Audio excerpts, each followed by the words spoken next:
আমি আল্লাহ খুলে দেব। আল্লাহর ওয়াদা।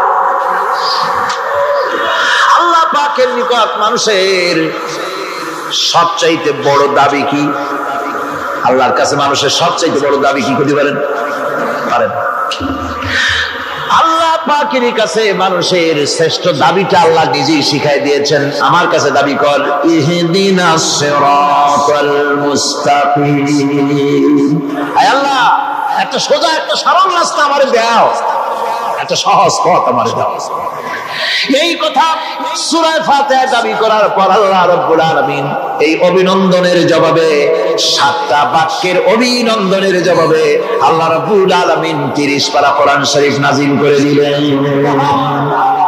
সূরা ফাতিহার এই সওয়ালের জবাবে আল্লাহ পাক বললেন, ওয়া আনি'বুদুনি হাদা সিরাতুম মুস্তাকিম।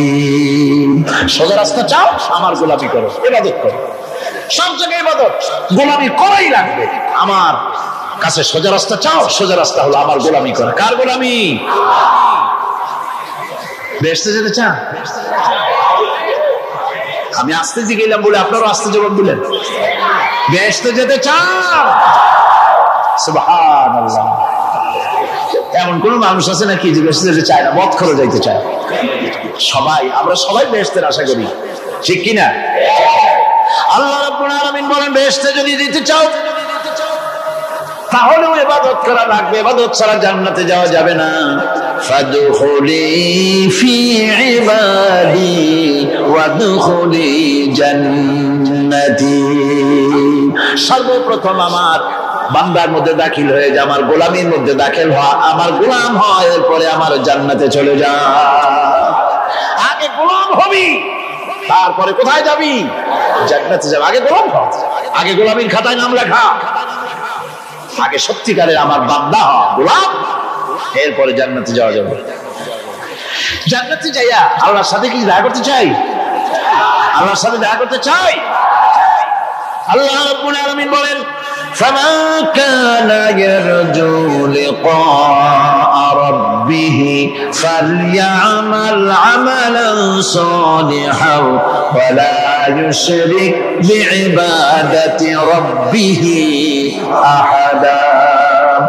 তোমাদের মধ্যে যদি কেউ আল্লাহর সঙ্গে, তার রবের সঙ্গে যদি কেউ দেখা করতে চায়, তাহলে সে যেন ভালো ভালো কাজ করে, নেক কাজ করে, আর তোমার রবের সাথে অর্থাৎ আল্লাহ রাব্বুল আলামিনের সাথে ইবাদতের মধ্যে যেন কাউকে শরীক না করে। শিরক যদি না করো, খাঁটি গোলাম, খাঁটি বান্দায় যদি পরিণত হতে পারো, কিয়ামতের দিন আল্লাহ রাব্বুল আলামিনের সঙ্গে দিদার নসিব হয়ে যাবে।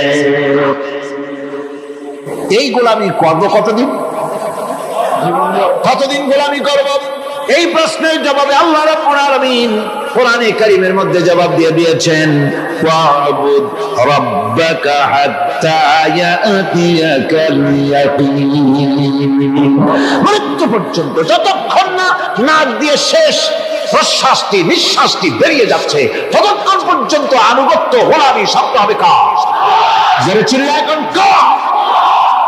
ألم يروا أنا جعلنا الليل ليسكنوا فيه والنهار مبصرا إن في ذلك لآيات لقوم يؤمنون।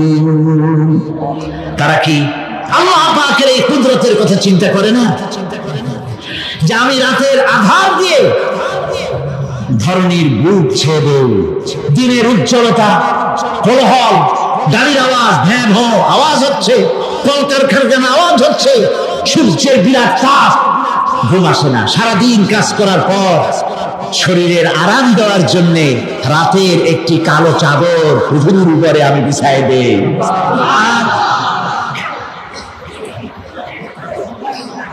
আর মানুষ আরাম গ্রহণ করে, শুধু মানুষ না, সব প্রাণী আরাম গ্রহণ করে। সুবহানাল্লাহ। এবং এরপরে দিনের আলো দিয়ে উদ্ভাসিত করি, যেন বিশ্রামের পর নতুন করে আবার কাজের সমস্ত উদ্দীপনা নিয়ে নতুন করে কাজে ঝাঁপিয়ে পড়তে পারে।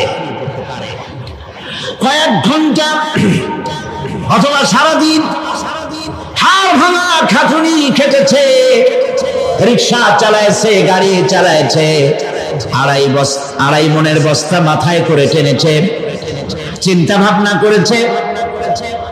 এরপরে যখন এই লোকটি কয়েক ঘন্টা মাত্র নিদ্রা গেল, আরাম পেল, মস্তিষ্ক হালকা হয়ে গেল, হার্টবিট কমে গেল, হাতের পায়ের কর্মোদ্দীপনা বেড়ে গেল, নতুন করে আবার কাজ করার জন্য সুযোগ এসে গেল। দুনিয়ার মানুষকে কর্মক্ষম রাখার জন্য আল্লাহ পাক ঘুমকে বানিয়েছেন নিয়ামত। সুবহানাল্লাহ। ومن آياته منامكم بالليل والنهار وابتغاء من فضله। আল্লাহ পাক বলেন তোমাদের রাত আর দিনের বেলায় নিদ্রা যাওয়া এবং এটাই হচ্ছে তার অনুগ্রহ। রাত আর দিনের নিদ্রা যাওয়ার পরে আমার অনুগ্রহ অর্থাৎ রিজিক তালাশ করার জন্য শরীরের ভিতরে, মনের ভিতরে, হাত পায়ের মধ্যে কর্মের উদ্দীপনা আমি তোমাদের দিয়ে দেই। মহাবিজ্ঞানী আল্লাহ রাব্বুল আলামিনের এই বিশাল কুদরত এবং দয়া যে মানুষকে তিনি ক্লান্তি দূর করার জন্য তিনি ঘুম দিয়েছেন, আলহামদুলিল্লাহ বলি। অনেক মানুষ আছে ঘুমাইতে পারে না, ঘুমাবার জন্য ফেনার গান খায়, ঘুমাবার জন্য ভেলিয়াম খায়, সিরাক্সিন খায়, রিল্যাক্সিন খায়, কত অক্সিজেন অক্সিজেন কত কিছু খায়, তারপরেও ঘুম আসে না। এই ঘুম যার আসে না বিরাট নিয়ামত থেকে বঞ্চিত। ঘুম একটি নিয়ামত, আলহামদুলিল্লাহ বলি, আলহামদুলিল্লাহ বলি। বিশাল নিয়ামত ঘুম। আল্লাহ যে সমস্ত নিয়ামত আমাদের জন্ম থেকে শুরু করে এ পর্যন্ত বডির মধ্যে দিচ্ছেন, মৃত্যুর আগে আল্লাহ যেন একটিও কেড়ে না নেন, বলি আমিন। আল্লাহ রাব্বুল আলামিনের পরে বলেন وَجَعَلْنَا اللَّيْلَ لِبَاسًا وَجَعَلْنَا النَّهَارَ مَعَاشًا। আর রাতকে করেছি আচ্ছাদন, আবরণ, দিনকে রুজি কামাবার জন্য ব্যবস্থা করে দিয়েছি। দিনের বেলা রুজি কামাবেন, দিনের বেলায় ঘুমায় থাকবেন না। বহুত মানুষ আছে সকালবেলায় ঘুম দিল 12টা-1টা বাজে গেল। উর্দুতে ছোটবেলায় পড়েছিলাম ডিসনে সোয়া উসনে খোয়া, যে ঘুমাইলো সব সর্বনাশ করলো। অসময় ঘুমানো, অসময় ঘুমানো সর্বনাশ হয়ে যাবে সব। এই জন্য আল্লাহ পাক বলেছেন দিনটারে বানাইছি রুজি কামাবার জন্য। রুজি কামাও, রুজি কামানো এটা একটা ইবাদত। রুজি কামানো কি? হালাল রুজি কামাবেন, ইবাদত। আপনি যে আপনার স্ত্রীকে একটা ব্লাউজ কিনে দেন, কাপড় চোপড়, প্রয়োজনীয় কসমেটিক্স কিনে দেন, আপনি যে বাজার ঘাট করেন, সব হালাল পয়সা যদি হয় সাদকা দেওয়ার মতো সমান সওয়াব হবে। রুজি কামাইতে হবে, এটা আল্লাহ পাকের হুকুম, রুজি কামাও।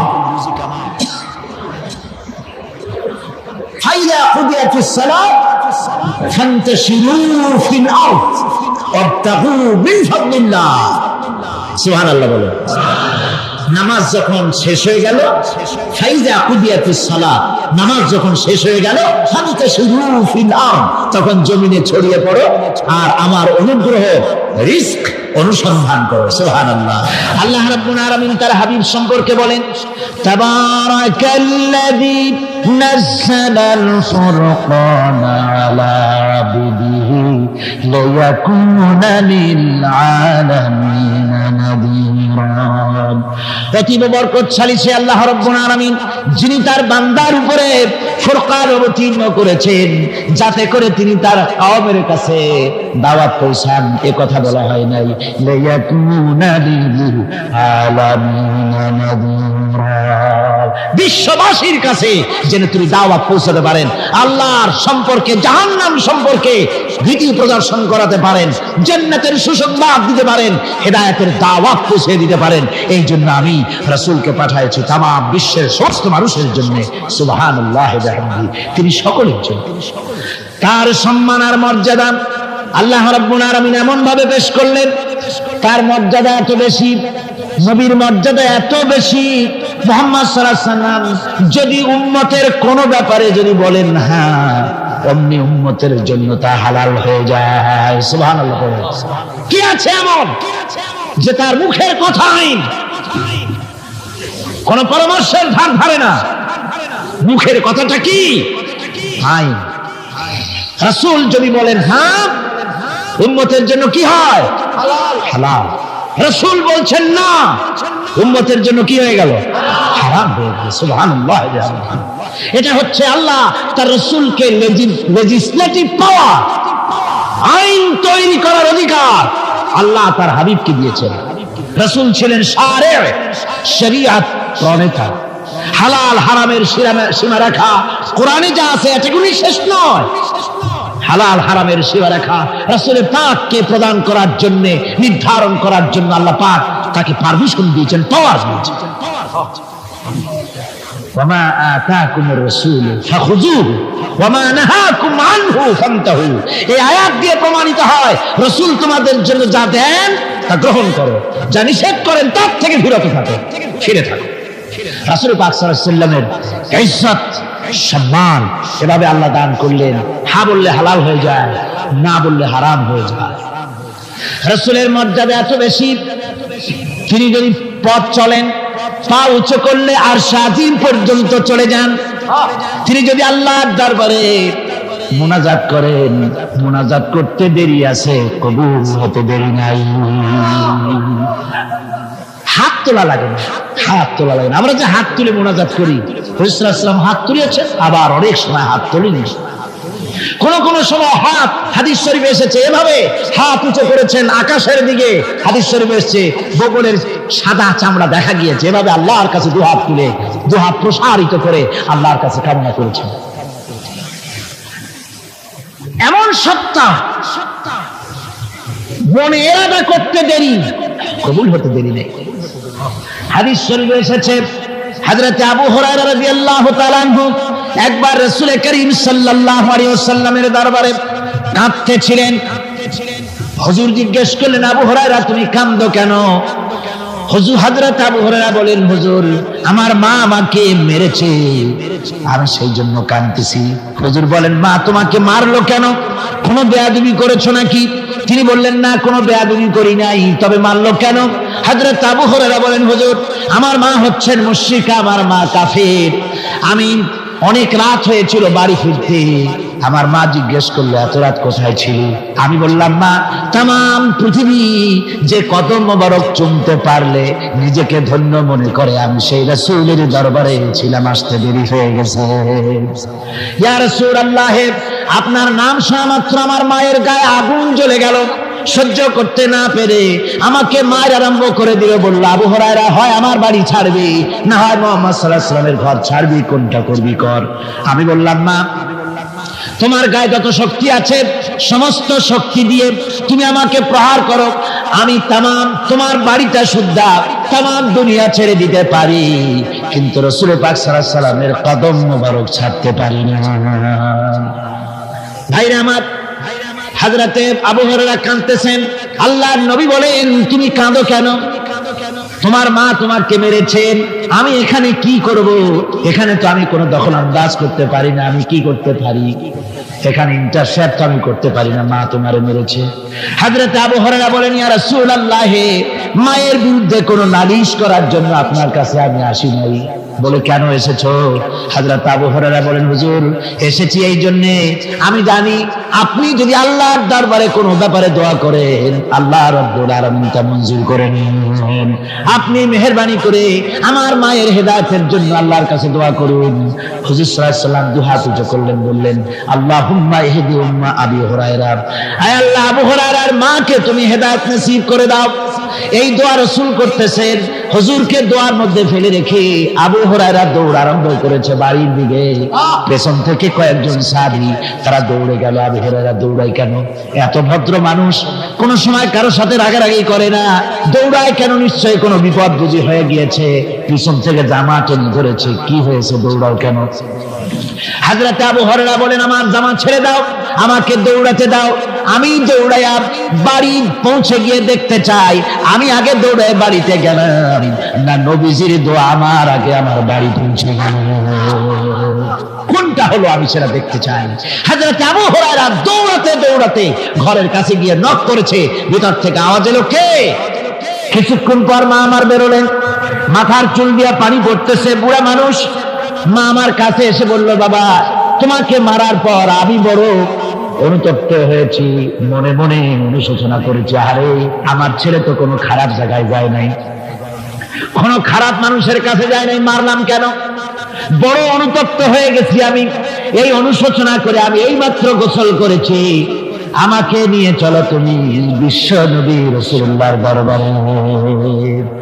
আমার ভাইরা, রাসূল পাক সাল্লাল্লাহু আলাইহি ওয়াসাল্লাম আল্লাহর নবী এমন এক মহান সত্তা ছিলেন যে তিনি দোয়া আল্লাহর দরবারে হাত উঁচু করতে দেরি আছে, কিন্তু দোয়া কবুল হতে দেরি নাই।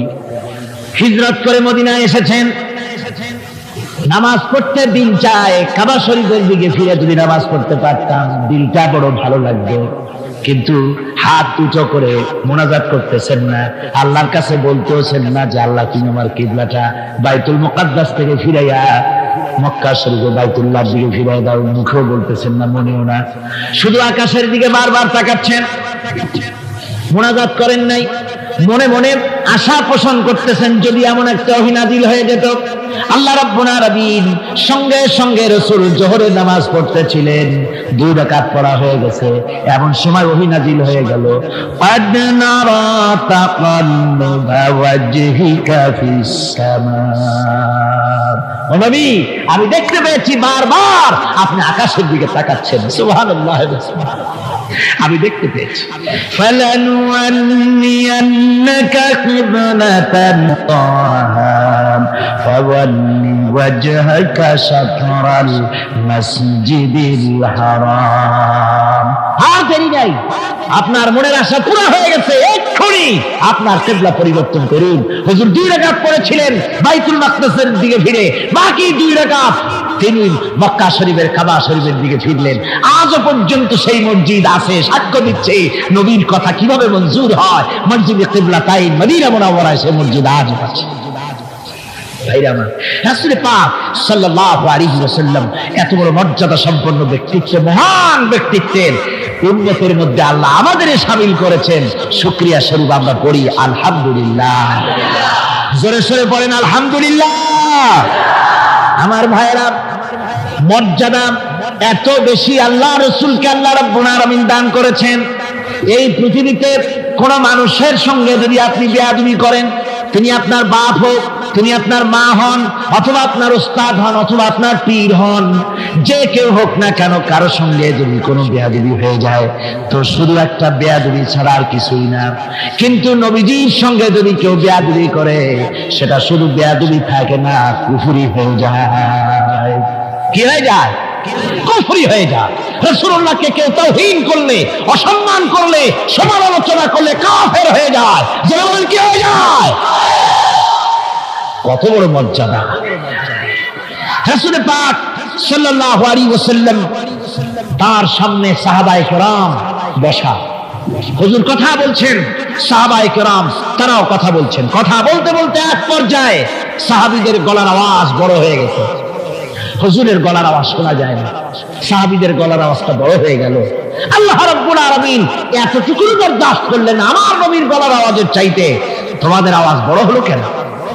সঙ্গে সঙ্গে ওহী নাযিল হয়ে গেল। আল্লাহ রাব্বুল আলামিন বলেন, ইয়া আইয়ুহাল্লাযীনা আমানু লা তারফাউ আসওয়াতাকুম ফাওকা সাওতিন নবী। ও বিশ্বাসীরা, খবরদার, তোমরা যারা ঈমান এনেছো শোনো, তোমাদের গলার আওয়াজ যেন আমার নবীর গলার আওয়াজের চাইতে বড় না হয়ে যায়। যদি তা হয়, তাহবাতা আমালুকুম, জীবনের সমস্ত ভালো কাজগুলি আমি আল্লাহ বরবাদ করে দেব। আজ পর্যন্ত এই আয়াতে কারিমা রাসূল পাক সাল্লাল্লাহু আলাইহি ওয়াসাল্লামের রওজায়ে আতহারের সামনে সবুজ সাইনবোর্ডের উপরে সোনার অক্ষর দিয়ে এই আয়াতে কারিমা লেখা রয়েছে সুবহানাল্লাহ। সর্বকালের, সর্বযুগের সর্বশ্রেষ্ঠ মহামানব, সর্বশ্রেষ্ঠ বিশ্বনবী, আল্লাহর পরে যার মর্যাদা, তিনি হচ্ছেন মুহাম্মদ রাসূলুল্লাহ সাল্লাল্লাহু আলাইহি ওয়াসাল্লাম। তার অনুসরণ করা ইবাদত, তার অনুসরণ করা কি? আর তার নাফরমানি করা কুফর। আল্লাহ রাব্বুল আলামিন বলেন, নবী আপনি বলুন, কুল ইন কুনতুম তুহিব্বুনাল্লাহ ফাত্তাবিউনি ইউহিব্বুকুমুল্লাহ ওয়া ইয়াগফির লাকুম যুনুবাকুম ওয়াল্লাহু গফুরুর রাহিম। নবী বলুন, তোমরা যদি আল্লাহকে ভালোবাসো, মুমিনদেরকে শোনানো হচ্ছে, শোনো, তোমরা যদি আল্লাহকে ভালোবাসো, ফাত্তাবিউনি, ও নবী আপনি বলে দেন যে তাহলে আমার অনুসরণ করো। কার অনুসরণ? নবীর। কার অনুসরণ? নবীর অনুসরণ। আল্লাহরে যদি ভালোবাসো, এই দাবি যদি সত্য হয়, আমার অনুসরণ করো। আর আমার অনুসরণ যদি করো, আল্লাহ পাক বলেন, নবী শুনায় দেন, আপনার অনুসরণ যারা করবে আল্লাহ তাদেরকে ভালোবাসবেন। আর শুধুই ভালোবাসবেন না, তামাম জিন্দেগির সকল গুনাহ খাতা রব্বুল আলামিন মাফ করে দিবেন। জীবনের সব গুনাহ মাফ হয়ে যাবে যদি হুজুরের অনুসরণ করা যায়। বিশ্বকবি, কবি সম্রাট আল্লামা ইকবাল রাহমাতুল্লাহ আলাইহি বলেছেন, कि मोहम्मद से वफा तूने तो हम तेरे हैं, ये जहां चीज ही क्या लोहो कलम तेरे हैं। मोहम्मद सल्लल्लाहु अलैहि वसल्लमेর সঙ্গে মোহাব্বত জুড়ে নাও। আকাশ আর জমিন তো দূরের কথা, লোহ কলম পর্যন্ত আমি আল্লাহ তোমার জন্য করে দেব। তুমি মুহাম্মদের হয়ে যাও সাল্লাল্লাহু আলাইহি ওয়াসাল্লাম, তার অনুসরণ করো, তার অনুকরণ করো জীবনের সব ক্ষেত্রে। ভাইরা আমার, তিনি হচ্ছেন আদর্শ। ভালো করে শুনুন, এই পৃথিবীতে কোন পীর সাহেব, কোন খাজা বাবা, কোন মাওলানা সাহেব, তার অন্ধ অনুকরণ করা যাবে না। যাবে চোখ বুঝে, চোখ বুঝে, বিনা প্রশ্নে, বিনা তর্কে যার অনুসরণ করতে হবে তিনি হচ্ছেন মুহাম্মদ রাসূলুল্লাহ সাল্লাল্লাহু আলাইহি ওয়াসাল্লাম। বিনা প্রশ্নে। কোন পীর সাহেব বললেন সকালবেলায় 10,000 বার আল্লাহু আল্লাহ করো, আল্লাহ আল্লাহ আসতে হুজুরে, অথবা লা ইলাহা ইল্লাল্লাহ 500 বার জিকির করো, লা ইলাহা আসতে ইল্লাল্লাহ জোরে। আর ইল্লাল্লাহ কোন কোন মুরিদরা তো এত জোরে করে তাতে কলব থাকলেও পারে, গেলেও পারে। আপনি ওই পীর সাহেবের কথা মতো এই জিকির করবেন, আপনাকে দেখতে হবে রাসূল পাক সাল্লাল্লাহু আলাইহি ওয়াসাল্লাম এইরকম জিকির করেছেন কিনা। ঠিক কিনা বল? সাহাবায়ে কেরাম রিদওয়ানুল্লাহি তাআলা আলাইহিম আজমাইন তারা এরকম জিকির করেছেন কিনা। যদি রাসূল এরকম জিকির করে থাকেন, সাহাবায়ে কেরাম এরকম জিকির করে থাকেন, অবশ্যই সেই জিকির আমরা করব। ঠিক কিনা? অন্ধভাবে কাউকে গ্রহণ করব না। কেউ পাগড়ি বাঁধলো, পেছনটা 6 হাত লম্বা রাখলো, আমার পীর সাহেব, সেই জন্য আমি বুঝি আরো 6 হাতের জায়গায় বরকতের জন্য 12 হাত একেবারে লম্বা করে টানতে টানতে আসবে রাস্তার উপর, এরকম করবো না।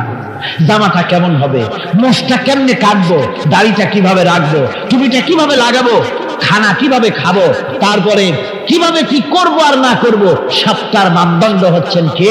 উসওয়ায়ে হাসানা। লাকাদ কানা লাকুম ফি রাসূলিল্লাহি উসওয়াতুন হাসানা। গ্রহণযোগ্য একমাত্র মহত্তম আদর্শ হচ্ছে তোমাদের রাসূল। তাকে দিয়ে গ্রহণ করতে হবে। পায়ের নখটা কেমনে কাটবে, মাথার চুলটা কেমনে কাটবে, আদর্শ হচ্ছে মুহাম্মদ রাসূলুল্লাহ সাল্লাল্লাহু আলাইহি ওয়াসাল্লাম। ওই রাসূলের অনুসরণ অনুকরণ করে কোন পীর সাহেব, কোন মাওলানা সাহেব যদি বলে, তাহলে তাকে অনুসরণ করা যাবে। তবে মিলাই দেখতে হবে যে কথা ঠিক আছে কিনা, উনি যা বলছেন, উনি যা করছেন ওইটা ঠিক আছে কিনা। তা না হলে ধোকায় পড়ে যেতে হবে। কি যে করতে হবে? ধোকায় পড়ে যেতে হবে। আজকাল তো নানান রকম বাইর হয়েছে, বুঝলেন না? নামের আগে সৃষ্টি লাগায় দেয়। ওই যে ঢাকার কাছে এক জায়গায় একটা সদরুদ্দি সৃষ্টি হইলো, তারপরে তাকে উঠায় দেওয়ার জন্য কত সংগ্রাম হলো, কত মানুষ মরলো। আপনার পত্রিকা পড়েন নাই? সে বলেছে রোজা না রাখলে চলবে, ইফতার আসরের সময় করলে হবে, আর রোজার দিন দুপুরের সময় চিড়ে চিড়ে খাইলে অসুবিধা নেই, বুঝলেন? যশোরে গেলাম, সেখানে শুনলাম সেই পাকিস্তান বলে এক পীর নাকি আসছিল, এসে বলে গেছে, ভাই আসল পর্দা মনের পর্দা। এর থেকে বাইরের কোনো পর্দা না। লোক দেখানো পর্দাটা করে লাভ কি? আসল পর্দা মনের পর্দা। তারপরে মনে মনে নামাজ পড়ো, মনে মনে রোজা রাখো, মনে মনে হজ করো, যাকাত দাও। মনটা সাফ হয়ে গেলে তোমার আর কোনো অসুবিধা নাই। এই মনের পীড় আসলো, আমি সেই এলাকায় গেলাম, যাইয়া শুনি এই রকমের কাম করছে।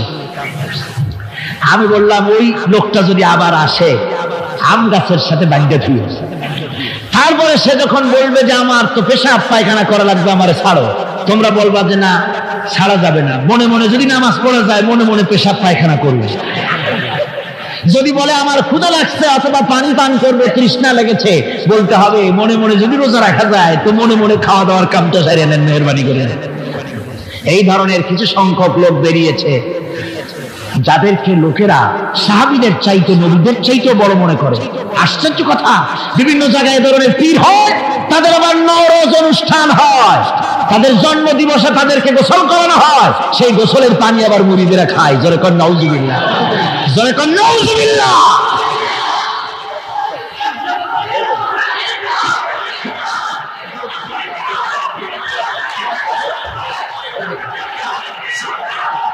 আমার ভাইয়েরা,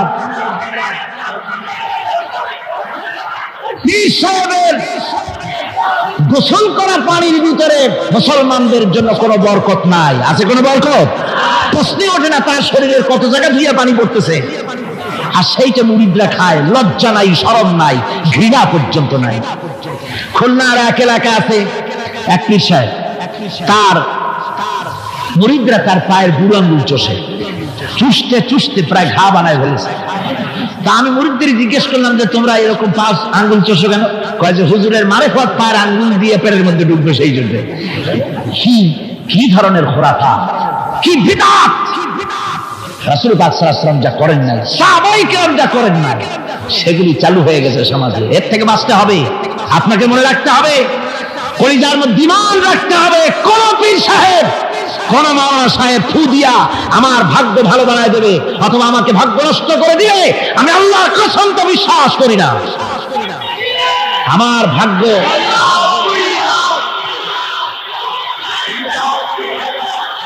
আমার ভাগ্য, আমার তাকদীর ভালো বা খারাপ এ সবটা হতে পারে আল্লাহর পক্ষ থেকে। কার পক্ষ থেকে? জোরে বলেন, কার পক্ষ থেকে? আল্লাহর পক্ষ থেকে হতে পারে। সুতরাং আজকে আমাদের দেশে বহুত নকল পেরিয়ে গেছে। পীর মুরিদি একসময় খুব ভালো ছিল, কিন্তু যে জিনিস যত ভালো তার নকল বেরোয় তত তাড়াতাড়ি।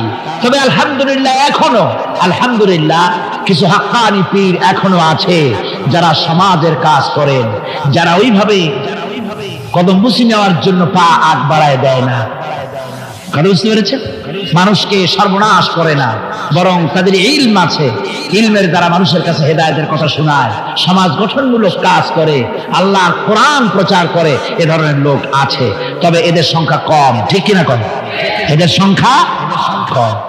এরা বিভিন্ন জায়গায় মাজার তৈরি করেছে, মাজারাত তৈরি করেছে, একটা দুইটা মাজার না, বহুত মাজার, গাড়ি বাস সব থামাইয়া তারপরে তাদের কাছ থেকে, মানুষের কাছ থেকে পয়সা কালেকশন করা হয়।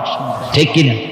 এই যে পয়সা কালেকশন করা হলো, আমি জিজ্ঞেস করি এই টাকাগুলো যে কালেকশন করা হলো, দেওয়া হলো, এই টাকা দিয়ে কবরে যে শো আছে, ওই টাকা দিয়ে তিনি কি কোনো ফায়দা পান? টাকা দরকার কার? জীবিত মানুষের না মরা মানুষের? তো কমন সেন্স নাই কেন মুসলমানের? যিনি ইন্তেকাল করেছেন, মাটির মধ্যে শুয়ে আছেন, তারে টাকা দেই কেন? উনি কি এই কমলার সিজনে কমলা কিনে খাবেন? তো টাকাটা কেন দেওয়া হয়? এই আপনার টাকা দিয়া এই মাজারকে যারা পাহারা দেয় তারা অনেক বড় লোক হয়ে গেছে। ঠিক কিনা? আবার অনেক মাজার আছে যে মাজারে কেডা শোয়া তার মাজারের পাহারাদারও জানে। এরকম আমি নিজেও দেখেছি। জিজ্ঞেস করেছি যে কবর কার? তা তো জানি। একজন আল্লাহর মাহবুব বান্দা শুয়ে আছে এখানে। কে সেই মাহবুব বান্দা? নামটাম জানি না, স্বপ্নের মধ্যে দেখলাম আল্লাহর এক ওলির কবর এখানে, সেই জন্য গম্বুজ বানাই দিছি।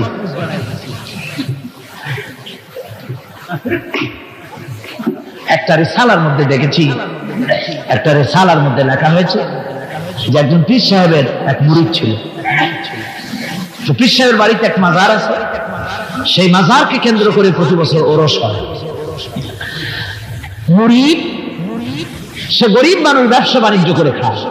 তারপরে তার একটা গাধা ছিল, সে গাধার উপরে সওয়ার হয়ে বাজার ঘাট করতো, মালপত্র আনা নেওয়া করে ওই দিয়ে তার জীবিকা নির্বাহ।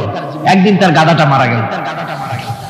সে রিসালার মধ্যে লেখা হয়েছে যে লোকটা তখন গাধা মরেছে, এরা কিচ্ছু নাই, জমি জমাও নাই, খাবে কি করে? খুব দুঃখ পেল মনে। আর এই গাধা যদি মরে ফুলে পড়ে থাকে তাহলে দুর্গন্ধ হবে। সেই জন্য রাস্তার পাশে ঝুপড়ি, তার একটা বাড়ি, ওই বাড়ির পাশেই রাস্তার পাশেই একটা কবর খুঁড়িয়া তার মধ্যে গাধারে শোয়াই দিয়া দাফন টাফন করিয়া কবরের পাশে বসে আর দুশ্চিন্তা করতেছে যে আমি এরপরে বাঁচবো কি করে, খাবো কি, ঘুমায় মানে চোখ বুঝে বুঝে কাঁদতেছে। এমন সময় ওইটা ছিল বাজারে যাওয়ার রাস্তা, লোকজন বাজারের দিকে যাচ্ছে। যাওয়ার সময় চিন্তা করলো যে এখানে তো কোনোদিন মাজার বসিনি, এখানে একটা লোক কাঁদতেছে মাজারের কাছে বসে, না জানি কোন ওলি আল্লাহর কবর হবে। এরপরে লোকেরা বাজার থেকে ফেরার সময় দেখে যে হ্যাঁ ওই সেই লোকটা এখনো কাঁদতেছে। তখন যার কাছে যা ছিল, কেউ 2টা পান খেয়ে গেল, কেউ একটা বেগুন, কেউ 2টা চিংড়ি মাছ, কেউ 2টা টাকা, কেউ একটু মরিচ, এইভাবে তরি তরকারি চাউল যার কাছে যা ছিল কিছু কিছু দিয়ে গেছে। কিছুক্ষণ পর সন্ধ্যার দিকে লোকটা মনে করলো আর কতক্ষণ কান্দি, এখন বাড়ি যাই। চোখ খুলে দেখে চতুর্দিকে খাদ্য খাবার, তরি তরকারি, পয়সা করি। কই যে মাশাআল্লাহ, শুনছিলাম হাতি বাঁচলেও লাখ টাকা, মরলেও লাখ টাকা। সে কথা যে গাধার ব্যাপারে খাটে তা তো জানি না। এই গাধা মরিও তো আমার বাঁচাই গেছে। এখন ওই কবরের উপরে, গাধার কবরের উপরে চাদর টাদর চড়াই চড়াই দিয়া ওইখানে জুজ্জাক করে বসছে। বছর খানিক চলে গেল, লোকেরা পয়সা কড়ি দেওয়া শুরু করলো। এরপরে সেখানে সে ইট পাটকেল জোগাড় করলো, একটা বিল্ডিং তৈরি করলো, সামনে সাইনবোর্ড লাগাই দিল হযরত গেদা শাহ রহমাতুল্লাহ আলাইহির মাজার। মানুষ প্রতি বছর ওরা সেখানে জমা হচ্ছে, টাকার অভাব নাই। এখন এই লোক যার মুরিদ, সেই পীর সাহেবের কাছে অন্যরা এসে কয় হুজুর আপনার মাজারের আর বরকত কি, আপনার মুরিদের মাজারের কাছে মানুষ ওরা টাকার অভাব নাই। পীর সাহেব কৌতূহল হলো যে ও আবার একটা মাজার পাইবে কি। তারপরে একদিন ওই মুরিদকে ডেকে বললো বাবা সত্যি কথাটা আমারে কও, এই মাজার কার? মুরিদ কয় যে হুজুর আপনি আমার ওস্তাদ, আপনার কাছেই সব শিখছি, কিন্তু এই কথা কাউকে বলবেন না। বললেন না, বল না কি হয়েছে, মাজারটা কার? বললো যে হুজুর যে গাধাটা নিয়ে ব্যবসা করতাম ওই গাধাটা মরে গেল, তারে কবরে দিয়েছি, এরপরে পরে এই ঘটনা হয়েছে। পীর সাহেব কয় আমি আরো চিন্তা করছিলাম যে না জানি কোনো সত্যি কোনো পীর সাহেবের মাজার, অসুবিধা হয় নাই, তোমার ওখানে যেটার কবর ওইটার মায়ের কবর হলো আমার বাড়িতে। মানে ওই বাচ্চা গাধাটা পীর সাহেব দিয়েছিল তার। আমার ভাইরা আপনারা আশ্চর্য হবেন, বাংলাদেশে এরকম বহুত মাজার আছে, সে মাজারের কোনো ঠিকানা নাই, কার মাজার তারও কোনো খোঁজ খবর নাই। মানুষকে শোষণ করে টাকা পয়সা লুণ্ঠন করা হতেছে। আদার একটা হলে তার উপরে চাদর দেওয়া লাগবে, আগরবাতি দিতে হবে, মোমবাতি দিতে হবে, গোলাপ পানি ছিটাতে হবে। কোথায় পেয়েছেন? কোন হাদিসে পেয়েছেন? মাজারে যদি চাদর দিতে হতো, রাসূল পাক সাল্লাল্লাহু আলাইহি ওয়াসাল্লামের কবরের উপরে লোকেরা সুতার চাদর দিত না, নিজের কলিজা বাইর করে কলিজা দিয়ে চাদর বিছায় দিত হুজুরের মাজারের উপরে। জান্নাতুল বাকিতে গিয়ে দেখুন, জান্নাতুল বাকিতে শহাদায়ে উহুদ আছে, সেখানে সাহাবায়ে কিরাম আছে, আজওয়াজে মুতাহহারাত আছে, বানাতে রাসূল, ইবনে রাসূল, আহলে বাইত সেখানে শুয়ে আছেন। হযরত ওসমান রাদিয়াল্লাহু তাআলা আনহুর মতো লোক সেখানে ঘুমিয়ে আছেন। রাইসুল মুফাসসিরিন হযরত ইবনে মাসউদ রাদিয়াল্লাহু তাআলা আনহু সেখানে ঘুমিয়ে আছেন। হযরত ইবনে আব্বাসের উনি ওখানে, ওনার কবর হচ্ছে গিয়ে তায়েফে। এ ধরনের ইতিহাসের মধ্যে এসেছে জান্নাতুল বাকির মধ্যে কমসে কম 10,000 সাহাবায়ে কেরামদের মাজার আছে। সুবহানাল্লাহ। যায় দেখেন তো জান্নাতুল বাকিতে একটা চাদর আছে নাকি? যারা হজ করতে গেছেন কোন চাদর দেখেছেন? আগরবাতি আছে, মোমবাতি আছে, গোলাপ পানি আছে। সুতরাং এই বিদআত থেকে বাঁচতে হবে মুসলমানদেরকে। মুসলমানদের সাথে সম্পর্ক মসজিদে, মুসলমানদের সাথে সম্পর্ক কিসের? অবশ্যই মাজারের সাথে সম্পর্ক নয়। মাজারের সাথে সম্পর্ক শুধু এতটুকু, আল্লাহর ওলিদের মাজারকে ঘেরাও দিয়ে সুন্দর করে রাখুন, যাতে করে অপবিত্র না হয়। লোকেরা কেউ যদি আসে জিয়ারত করার সুযোগ পায়, শিরক বিদআত থেকে মুক্ত হয়ে এতটুকুন করা যেতে পারে। কিন্তু বিশাল আকারের গম্বুজ করে লাইট জ্বালাতে হবে, আগরবাতি মোমবাতি দিতে হবে, এটা সম্পূর্ণ বিদআত। এক শ্রেণীর লোকেরা এগুলি করে ব্যবসা করতেছে। সেই জন্য বলছি যে আমাদেরকে ইত্তেবা করতে হবে রাসূলের। কার ইত্তেবা করতে হবে? যা রাসূল করেন নাই, যা সাহাবায়ে কেরাম করেন নাই, তা আমরা করতে পারি না। এই জন্য আমার মুসলমান ভাইয়েরা, আল্লাহর প্রতি ঈমান, রাসূলের প্রতি ঈমান, ঈমানের অর্থ হলো আল্লাহর নবীর যে কথাগুলি তিনি বলে গিয়েছেন তার ওসওয়াকে ধরে রাখা, রাসূলের আদর্শ দিয়ে পায়ের নখকাটা থেকে শুরু করে মাথার চুল পর্যন্ত গ্রহণ করতে হবে। নবী মুহাম্মদ রাসূলুল্লাহ সাল্লাল্লাহু আলাইহি ওয়াসাল্লামের তিনি যেভাবে যা করেছেন তার উল্টা পাল্টা একটাও করা যাবে না, সব করতে হবে কার কথা মতো? রাসূল পাক সাল্লাল্লাহু আলাইহি ওয়াসাল্লামের কথা মতো। রাসূলের প্রতি ঈমান এর অর্থ হলো তিনি হচ্ছেন আইনদাতা, তিনি আইন ও বিধান দিয়েছেন আল্লাহর পক্ষ থেকে। আইন ও বিধান কার পক্ষ থেকে দিয়েছেন? আল্লাহর পক্ষ থেকে। তিনি যে বিচার করেছেন সেই বিচারক হিসাবে তাকে গ্রহণ করতে হবে। তিনি যে বিধান দিয়েছেন সেটাই মানতে হবে। তিনি শাসক ছিলেন, তিনি রাষ্ট্রপতি ছিলেন, তিনি সব ছিলেন, সকলের জন্য তিনি আদর্শ। তিনি যুবকের আদর্শ, তিনি নানার আদর্শ, তিনি স্বামীর আদর্শ, তিনি পিতার আদর্শ, তিনি রাষ্ট্রপতির আদর্শ, তিনি সেনাপতির আদর্শ, তিনি শ্রমিকের আদর্শ, তিনি সকলেরই আদর্শ। ঠিক কিনা কর? সকলের আদর্শ। রাসূলের ফয়সালা প্রত্যেকটি উম্মতকে মানতে হবে। একবার একজন মুসলমান আর একজন ইহুদি রাসূলের কাছে গিয়ে উপস্থিত হলেন। ইহুদি গিয়ে নালিশ করলো হুজুরের কাছে মুসলমানের বিরুদ্ধে। হুজুর সাল্লাল্লাহু আলাইহি ওয়াসাল্লাম সে নালিশ শুনে তিনি ফয়সালা দিলেন ইহুদির পক্ষে। মুসলমান ব্যক্তি অসন্তুষ্ট হয়ে গেল। তিনি চলে গেলেন হযরত ওমরের কাছে, গিয়ে বললেন, ভাই ওমর, একটা জিনিসের বিচারের সানি করার জন্য আপনার কাছে এসেছি। কি সানি? বলে যে মুহাম্মদ সাল্লাল্লাহু আলাইহি ওয়াসাল্লামের কাছে গিয়েছিলাম, তিনি এই বিচারটা করলেন, আমি মুসলমান, নামাজ পড়ি, চাঁদা দিই, জিহাদে যাই, আর আমার পক্ষে রায় না দিয়ে রায় দিলেন তিনি ইহুদির পক্ষে। আপনি মেহেরবানি করে বিচারের সানিটা করে দেন। হযরত ওমর বলছেন, অবশ্যই আমি সানি করব, বসো। হযরত ওমর ঘরে চলে গেলেন। ঘরের ভিতর থেকে একটা তরবারি নিয়ে এলেন।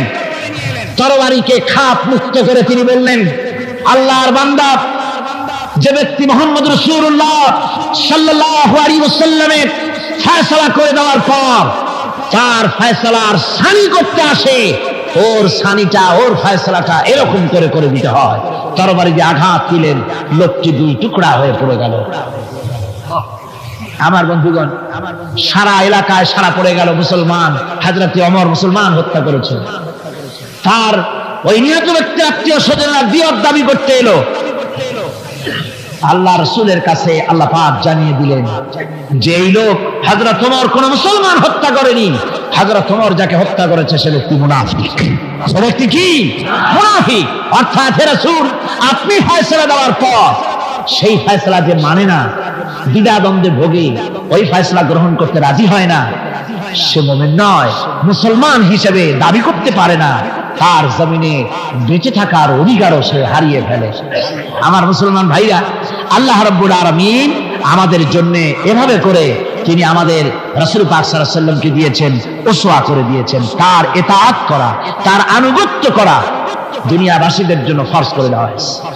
আল্লাহ রাব্বুল আলামিন বলেন, ওমা আরসালনা মির রাসূলিন ইল্লা লিইউতা বিইذনিল্লাহ। আমি যে রাসূল পাঠিয়েছি তাদের আনুগত্য করতে আমি বাধ্য করে দিয়েছি। তাদের আনুগত্য শুধু এই জন্যই করতে হবে, লোকদেরকে যেহেতু তারা নির্দেশ করেন আল্লাহর হুকুম অনুযায়ী, আল্লাহর নির্দেশ অনুযায়ী নবীদের আনুগত্য সকলেরই করা লাগবে। আল্লাহ পাক বলেন, যে ব্যক্তি রাসূলের আনুগত্য করে সেজন্য আমি আল্লাহ রাব্বুল আলামিনের আনুগত্য করলো। জোরে বলেন সুবহানাল্লাহ। এরপরে আল্লাহ রাব্বুল আলামিন বলেছেন, ইয়া আইয়ুহাল্লাযীনা আমানু আতিউল্লাহা ওয়া আতিউর রাসূল ওয়া লা তুবতিলু আমালাকুম। আল্লাহ পাক বলেন, অবিশ্বাসীরা, তোমরা আনুগত্য করো আল্লাহর এবং আনুগত্য করো রাসূলের। কোন ব্যাপারে? আনুগত্য যে আল্লাহ করতে বললেন আল্লাহর এবং রাসূলের, কোন ব্যাপারে আনুগত্য?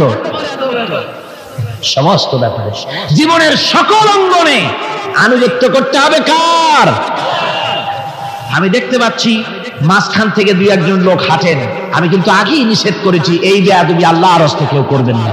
আপনার হাঁটার কারণে অন্য লোকেদের শোনার মধ্যে ডিস্টার্ব হয়, এই বেয়াদবি কেউ করবেন না। ভাইরা আমার, আল্লাহ এবং রাসূলের আনুগত্য করতে হবে জীবনের সকল ক্ষেত্রে। রাসূল পাক সাল্লাল্লাহু আলাইহি ওয়াসাল্লাম শুধু নামাজের কথা বলেছেন, শুধু রোজার কথা বলেছেন, হজ আর যাকাতের কথা বলেছেন, আর কিছু বলেন নাই নাকি? বলেছেন কিনা? রাসূলুল্লাহ রাজনীতি করেছেন কিনা?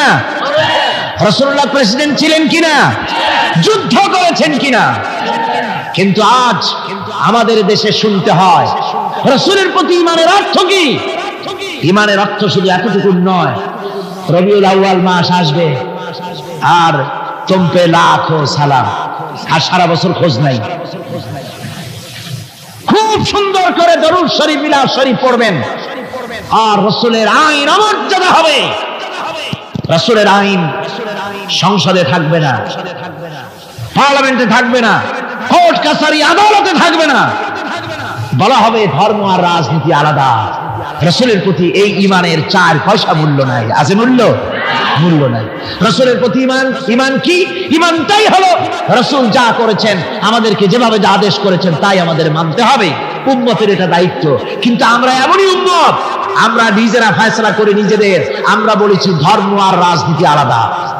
অবশ্য চট্টগ্রামে এই ধরনের কথা কেউ বলে না, বলে ধর্ম আর রাজনীতি আলাদা। যেরকম নাউযুবিল্লাহি মিন যালিক।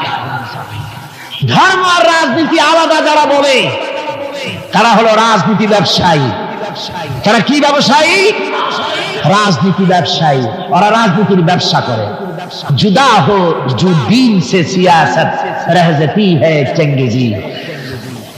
ধর্ম থেকে রাজনীতি যখন আলাদা হলো তখন সেখানে বাকি থাকে চেঙ্গিজিপনা, হালাকু খানপনা, মারামারি, হত্যাকাণ্ড সেখানে চালু থাকে, আর কিছুই থাকে না।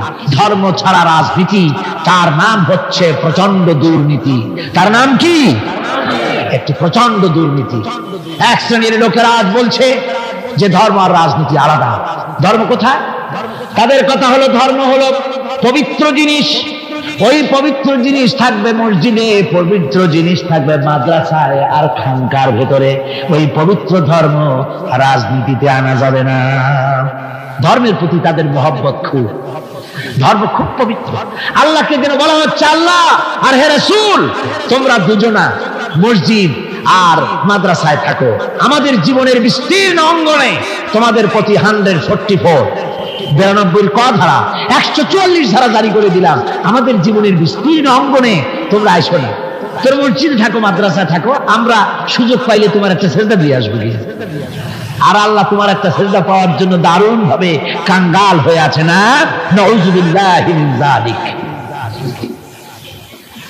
যারা বলে ধর্ম আর রাজনীতি আলাদা তারা সুস্পষ্ট মুনাফিক। যারা বলেন তারা কি? এই লোকগুলি হচ্ছে ধর্মনিরপেক্ষবাদী, সেকুলারিজম, ধর্মনিরপেক্ষ মতবাদের লোক। তারা বলে যে ধর্মনিরপেক্ষ, ধর্মের ব্যাপারে নিরপেক্ষতা অবলম্বন করা লাগবে। এরা খুব সুচতুর। ভাতের ব্যাপারে নিরপেক্ষতা অবলম্বন করেন।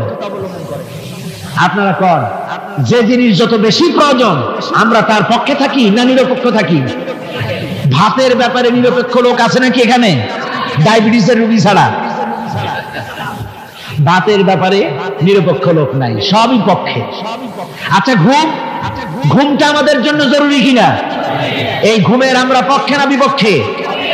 নিরপেক্ষ আছে কেউ? নাই।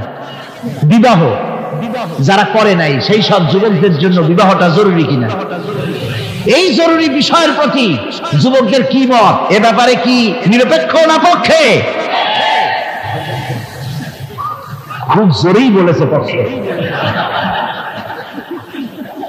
তাহলে বোঝা গেল যে জিনিস যত বেশি জরুরি আমরা সেটার পক্ষে, আর যেটা জরুরত নাই আমরা সেটা পক্ষে নাই। তাহলে ধর্ম কি এতই অজরুরি বিষয় যে এইটার ব্যাপারেই আমরা শুধু নিরপেক্ষ হয়ে থাকবো। নাউযুবিল্লাহি মিন যালিক। ধর্মের ব্যাপারে নিরপেক্ষতা অবলম্বনকারী একটা রাজনৈতিক দল আমাদের দেশে কাজ করতেছে, ঠিক কিনা? ধর্ম নিরপেক্ষ মতবাদের সপক্ষে তারা কোরআনে কারীমের আয়াত বলে, তারা বলে মৌলভী সাহেবরা কি বুখারী পড়ে নাই? বুখারীর মধ্যে আছে লাকুম দীনুকুম ওয়ালিয়া দীন। আর অনুসারীরা তখন চিন্তা করে, বাপরে, আমাদের নেতি খান বুখারীও পড়ে। আজীব তামাশা। লা ইকরাহা ফিদ্দীন, এর মধ্যে ধর্ম নিরপেক্ষতার গন্ধ নাই। সূরাটির নাম হচ্ছে সূরা কাফিরুন। সূরাটির নাম কি? কাফেরেরা বলেছিল, হে মুহাম্মদ সাল্লাল্লাহু আলাইহি ওয়াসাল্লাম, ধর্মের ব্যাপারে আমাদের ভিতরে বড় ঝগড়াঝাটি প্রায় লেগে থাকে, সুতরাং ধর্ম নিয়ে বাড়াবাড়ি না করে আসো, আমরা এক কাজ করি, তোমরা কিছুদিন আমাদের প্রতিমাগুলির সামনে এসে একটু পূজা দিয়ে যাও, আর আমরাও কয়েকদিন তোমাদের মসজিদে গিয়ে আল্লাহর সেজদা দিয়ে আসবো। এইভাবে আমরা ধর্মকে 50-50 ভাগাভাগি করে নেই। কাফেরেরা, তোমরা যার ইবাদত করো আমরা তার ইবাদত করি না, আবার আমরা যার ইবাদত করি তোমরা তার ইবাদত করো না, সুতরাং লাকুম দীনুকুম ওয়ালিয়া দীন। সুতরাং তোমাদের ধর্ম তোমাদের জন্য, আমাদের ধর্ম আমাদের জন্য। তার মানে তোমরা তোমাদের ধর্ম নিয়ে থাকো, আমরা আমাদের ধর্ম নিয়ে থাকি। এটা কি নিরপেক্ষের কথা হলো না পক্ষের কথা হলো? ওই বেওকুফরা যারা মানুষকে বিভ্রান্ত করতে চায়, কোরআনে কারীমের আয়াতকে নাজায়েজ তরিকায় তারা ব্যবহার করে। আবার বলে লা ইকরাহা ফিদ্দীন, মৌলবীরা জানে না ধর্মের মধ্যে বাড়াবাড়ি নাই। কত বড় মুফাসসির একজন, ধর্মের মধ্যে বাড়াবাড়ি নেই।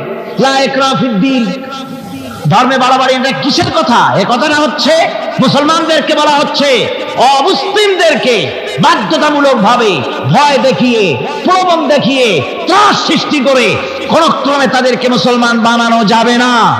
ইচ্ছে করে যদি কেউ আসে ইসলামের সৌন্দর্যে মুগ্ধ হয়ে, মোস্ট ওয়েলকাম, তাকে গ্রহণ করে। বাড়াবাড়ি করা যাবে না, ভয় দেখানো যাবে না, লোভ দেখানো যাবে না। এটা হলো লা ইকরাহা ফিদ্দীন। আর এই বেওকুফরা এই আয়াতকেও নিয়েছে তাদের ধর্ম নিরপেক্ষতার ক্ষেত্রে। আমি জিজ্ঞেস করতে চাই, সেকুলারিজম দিয়ে যাদের মন মস্তিষ্ক ভরপুর, সেসব ভাইদেরকে জিজ্ঞেস করি, বিবেক দিয়ে চিন্তা করুন, ধর্ম নিরপেক্ষ আপনি কেন হবেন? দুনিয়ার কোন পয়গম্বর কি ধর্মের ব্যাপারে নিরপেক্ষ ছিলেন? আপনি যার উম্মত, আমরা যার উম্মত, বিশ্বনবী তিনি কি ধর্মের ব্যাপারে নিরপেক্ষ ছিলেন? রাসূলুল্লাহ রীতিমতো রাষ্ট্রপ্রধান ছিলেন, প্রেসিডেন্ট ছিলেন। সুবহানাল্লাহ। 12.5 লক্ষ বর্গ মাইল শাসন করেছেন। প্রেসিডেন্ট ছিলেন মুহাম্মদ রাসূলুল্লাহ সাল্লাল্লাহু আলাইহি ওয়াসাল্লাম। জীবনে বহু যুদ্ধ করেছেন। এই যুদ্ধের কমান্ডার ইন চিফ ছিলেন, প্রধান সেনাপতি ছিলেন। সশস্ত্র যুদ্ধ করেছেন, মোকাবেলা করেছেন অস্ত্র নিয়ে। শ্রমিক হয়ে কাজ করেছেন, শ্রম সমস্যার সমাধান করেছেন। মসজিদে নববী ছিল এই রাজনীতির প্রাণ কেন্দ্র। মসজিদে নববী কি ছিল? রাজনীতির প্রাণ কেন্দ্র। রাসূলুল্লাহ এখানে বসেই রোম, শাম, পারস্য বিজয়ের পরিকল্পনা করতেন। এখানে বসেই উহুদ, বদর, হুনাইন যুদ্ধের সৈন্য রিক্রুট করেছেন মসজিদ নববীর ভেতরে বসে। এখানে বসে রাষ্ট্রদূতদের সঙ্গে সাক্ষাৎ প্রদান করেছেন, বিচার ফায়সালা করেছেন মসজিদের মধ্যে।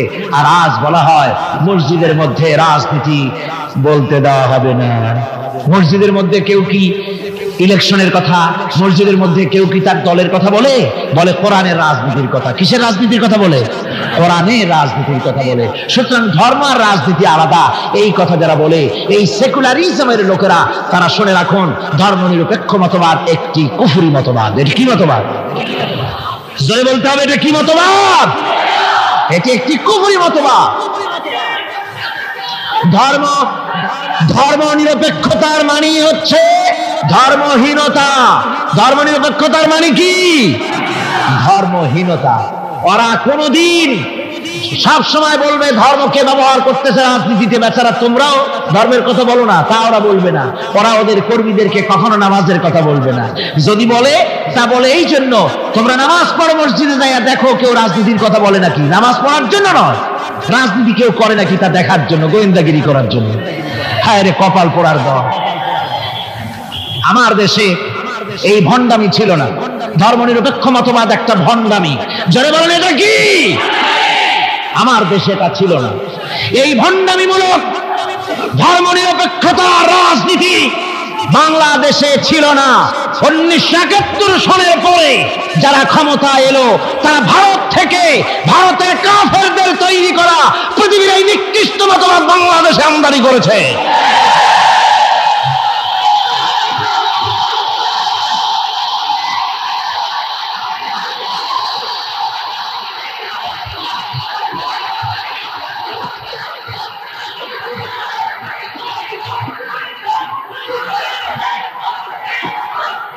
আমার মুসলমান ভাইয়েরা,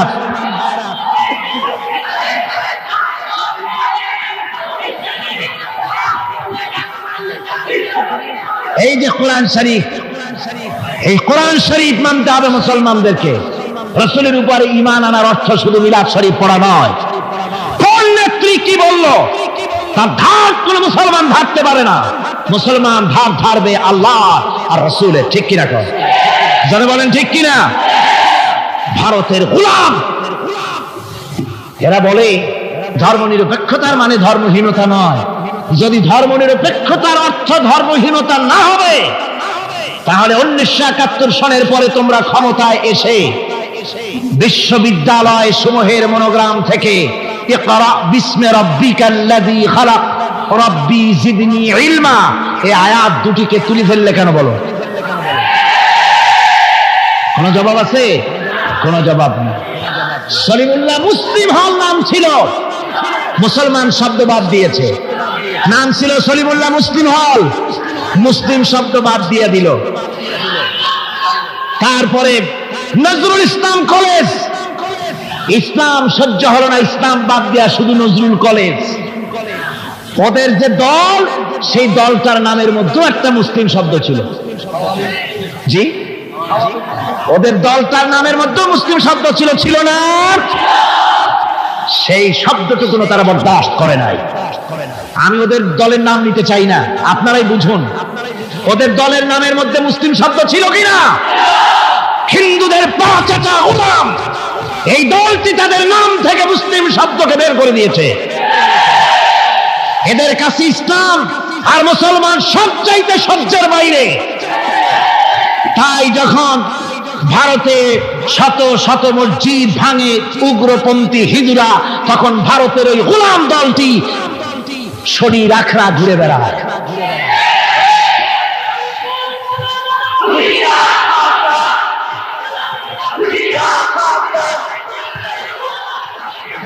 আমার মুসলমান ভাইদের খেদমতে আমি আরজ করতে চাই, মুসলমানদের কাজ বুঝতে হবে ধর্মনিরপেক্ষ মতবাদ মুসলমানদের জন্য জায়েজ নাই, হারাম। দুনিয়ার সব আলেম একমত, এই ফতোয়ার উল্টা কেউ ফতোয়া দিতে পারবে না। দুনিয়ার সব মুফাসসিরিন, মুহাদ্দিসিন, উলামায়ে কেরাম, মুফতি সব একমত ধর্মনিরপেক্ষ মতবাদ কুফরি মতবাদ। কি মতবাদ? যারা বলেন কি মতবাদ?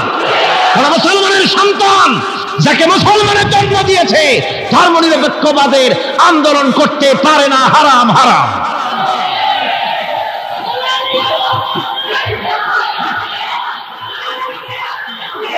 আমার বন্ধুগণ, এই কোরআন শরীফের ভেতরে, এই কোরআন শরীফের ভিতরে রয়েছে, আল্লাহ পাক এখানে বলে দিয়েছেন, দেখুন যদি ধর্ম আর রাজনীতি আলাদা হবে তাহলে ইউসুফ আলাইহিস সালাম প্রেসিডেন্ট হলেন কেন?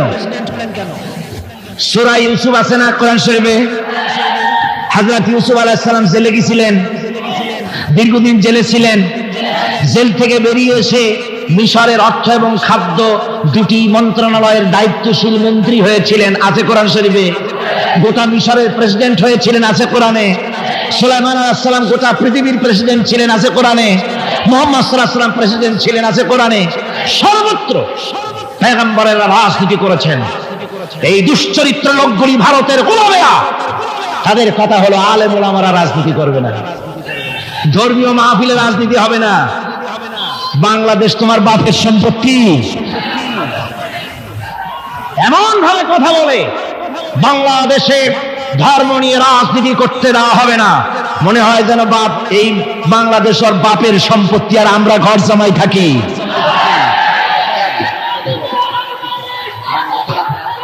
সুতরাং কোরআনের রাসূলের প্রতি ঈমানের অর্থ হলো রাসূলুল্লাহ যে ধরনের রাষ্ট্র কায়েম করেছেন মদিনায়, ওই রকম রাষ্ট্র কায়েমের শপথ নিতে হবে, এর নাম রাসূলের প্রতি ঈমান। ঠিক কিনা?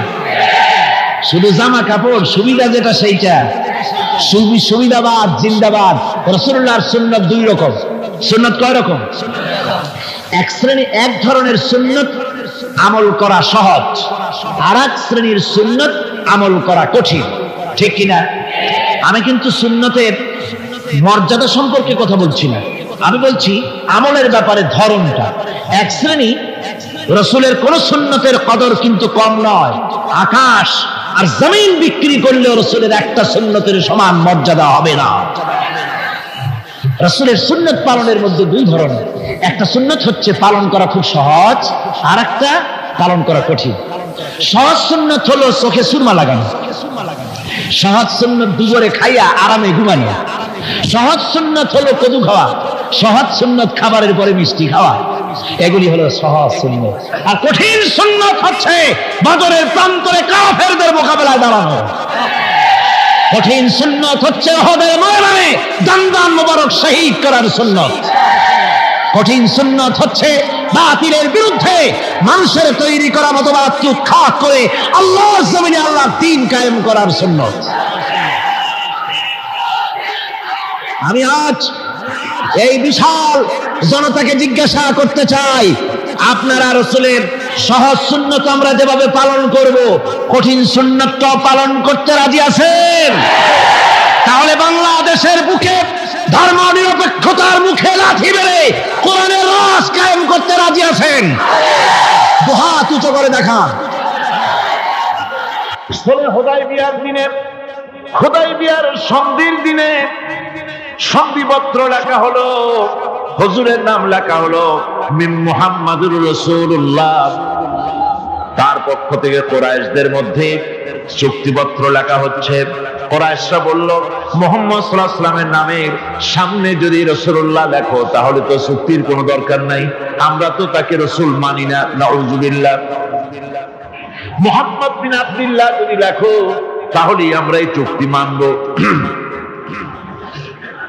রাসূল করিম সাল্লাল্লাহু আলাইহি ওয়াসাল্লাম হযরত আলীকে ডাকলেন, আলী গো, চুক্তিপত্রে যেখানে আমার নাম মুহাম্মদুর রাসূলুল্লাহ লেখা আছে, আমার নামের সামনে থেকে রাসূলুল্লাহ নামটা বাদ দিয়ে দাও, মুহাম্মদ বিন আব্দুল্লাহ লেখো।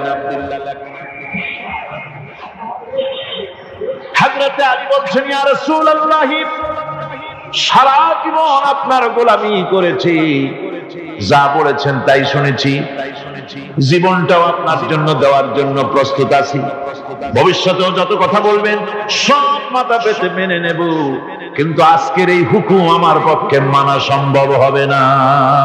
আমি আলীর পক্ষে কিছুতেই সম্ভব নয় যে আল্লাহ নবীর নামের সামনে থেকে মুহাম্মদুর রাসূলুল্লাহ আমি কেটে দেব, রাসূলুল্লাহ শব্দ আমি কাটতে পারবো না, এটা আমার পক্ষে সম্ভব নয়। নবীজি বললেন, আলী, কোন জায়গায় রাসূলুল্লাহ লেখা আমারে দেখো, আমি কেটে দিই। আমার বন্ধুগণ, নাম লিখতে জানেন না, সই করতে পারেন না, পড়তে জানেন না, তিনি বলতেছেন, ইন্নামা বুইসতু মুআল্লিমান, আমি পৃথিবীতে প্রেরিত হয়েছি শুধুমাত্র শিক্ষক হিসেবে দুনিয়ায় এসেছি।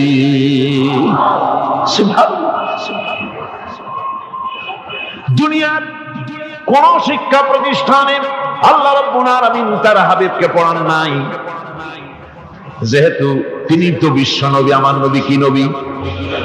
জোরে কন না, কি নবী? আপনার আমার নবী বিশ্ব নবী। বিশ্ব নবী সাধারণ মানুষের কাছে কি পড়বে? যে পড়াবে তার মগজ তো ছোট, তার জ্ঞান তো সীমিত। সীমিত জ্ঞান দিয়া বিশ্ব নেতারে কি শিখাবে, বিশ্ব নবীরে কি শিখাবে? এই জন্য আল্লাহ রাব্বুল আলামিন বিশ্ব নবীর শিক্ষক আল্লাহ পাক নিজে হয়ে গেলেন।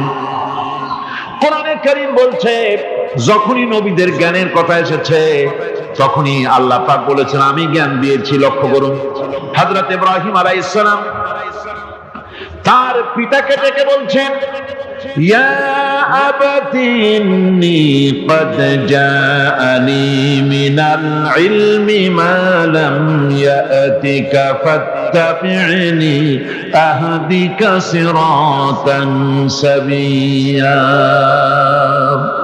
হে পিতা, বিশ্বাস করো আমার কাছে এমন এক জ্ঞান এসেছে যা তোমার কাছে নাই, যা তোমার কাছে আসেনি। তুমি আমার অনুসরণ করো, আমি তোমার সোজা পথ দেখাই দেবো। সুবহানাল্লাহ। তুমি আমাকে অনুসরণ করো, যেহেতু আমার কাছে যে জ্ঞান আসছে ওই জ্ঞান তোমার কাছে নাই। ইব্রাহিম আলাইহিস সালামের কাছে কার জ্ঞান আসছে?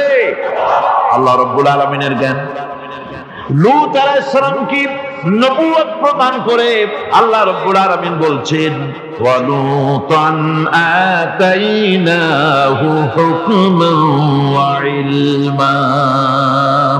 আমি লূতকে আমার পক্ষ থেকে জ্ঞান দান করেছি, হিকমত দিয়েছি, বিজ্ঞান শিক্ষা দিয়েছি, আমি তাকে ইলম দান করেছি। সুবহানাল্লাহ। আমি তাকে ইলম দিয়েছি। মুসা আলাইহিস সালাম সম্পর্কে আল্লাহ পাক বলেন, ওয়ালাম্মা বালাগা আশুদ্দাহু ওয়াস্তাওয়া আতাইনাহু হুকমান ওয়া ইলমা। মুসা আলাইহিস সালাম যখন বয়স সন্ধিক্ষণে পৌঁছে গেলেন, যখন তিনি পূর্ণ বয়স প্রাপ্ত হলেন এবং তিনি যখন নিজেকে সম্পূর্ণ লালন পালন করার কাজ যখন তার সম্পূর্ণ হয়ে গেল, আমি তখন আমার পক্ষ থেকে তাকে ইলম দান করেছি, জ্ঞান দান করেছি, হিকমত দিয়েছি, জ্ঞান দিয়েছি।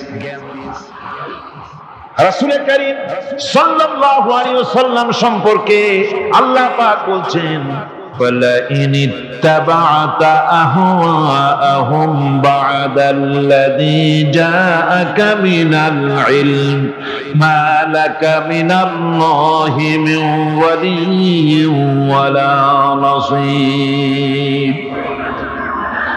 তুমি যদি জ্ঞান লাভের পরও তাদের প্রবৃত্তির অনুসরণ করো, তাহলে আল্লাহর কাছ থেকে তোমাকে রক্ষাকারী কেউ থাকবে না, কোন সাহায্যকারী তুমি পাবে না। আমি যে জ্ঞান তোমাকে দিয়েছি এটারই অনুসরণ করো, এর মধ্যেই মুক্তি, বিশ্ববাসীর মুক্তি এই জ্ঞানের অনুসরণের ভেতরে। প্রত্যেক জাতির জন্য আল্লাহ রাব্বুল আলামিন নিজের পক্ষ থেকে রাসূল পাঠিয়েছেন। আল্লাহ পাক বলেছেন, ওয়ালিকুল্লি উম্মাতির রাসূল। প্রত্যেক জাতির জন্য আমি রাসূল প্রেরণ করেছি। এমন কোন জাতি নাই যার কাছে নবী রাসূল পাঠানো হয় নাই। ওয়া ইন মিন উম্মাতিন ইল্লা খালা ফিহা নাযীর। সমস্ত নবীদের কাছে, সমস্ত উম্মতের কাছে, জাতির কাছে আমার পক্ষ থেকে আমি নবী পাঠাইছি। সুবহানাল্লাহ। কেউ যেন বলতে পারে না যে আমরা আল্লাহর পক্ষ থেকে কোনো দাওয়াত পাই নাই, আল্লাহর পক্ষ থেকে সত্যকে চেনার কোনো রাস্তা পাই নাই। এই জন্য প্রত্যেক নবীদের, প্রত্যেক উম্মতের জন্য, জাতির জন্য আল্লাহ সুবহানাহু ওয়া তাআলা তিনি নবী পাঠিয়েছেন নিজের পক্ষ থেকে, হেদায়েত পাঠিয়েছেন নিজের পক্ষ থেকে। এই নবীদেরকে পাঠানোর উদ্দেশ্য কি ছিল? কোরআনে কারিমে আল্লাহ পাক বলেন, আমাদের নবীকে আল্লাহ পাক ডেকে বলছেন, আলিফ লাম রা কিতাবুন আনজালনাহু ইলাইকা লিতুখরিজান নাসা মিনাজ যুলুমাতি ইলান নূর। আলিফ লাম রা কিতাবুন আনজালনাহু ইলাইকা লিতুখরিজান নাসা